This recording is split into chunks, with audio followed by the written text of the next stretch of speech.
What true forgiveness really is. I think that's really important. What true forgiveness is forgiving ourselves, period. And we might say, well, no, JP, the other person betrayed me. They cheated on me. They lied to me. So it's them that I have to forgive. And that would, forgiving the other person, that's what I would call like the first step of forgiveness. It's very much a codependent dynamic where we essentially assign responsibility to the other person. Like, I feel hurt and it's your fault. And it's like, that's really what we're doing.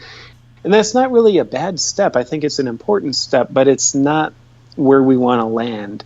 The purpose of taking a step is to then get to the next step. And to me, the next step of forgiveness is going deeper and then learning how to forgive ourselves.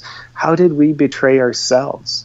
The moment we trust another person who turns out to be untrustworthy, the story is they betrayed us. But I think the moment we trusted them, we actually went into a betrayal of ourselves. And it's very hard to get in touch with the anger at ourselves, the resentment we have towards ourselves.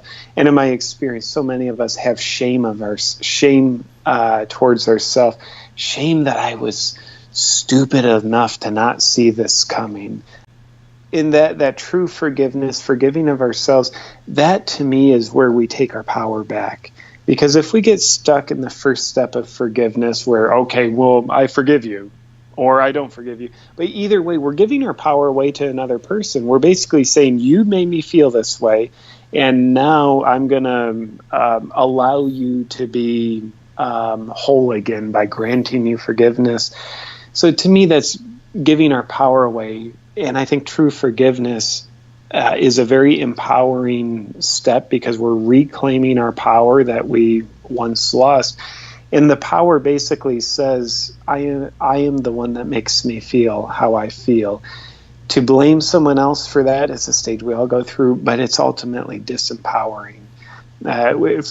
We need to stay stuck in the story that says, you are the reason why I hurt. Then we're automatically assigning the responsibility of us feeling better to them. And that's very disempowering. It's putting our personal authority outside of ourselves. So if we all think of like our greatest grudge we've experienced, even if we've forgiven the other person at this point, it's so great, but still, then we can go back to it and say, okay, and what do I still have to forgive myself about in this experience?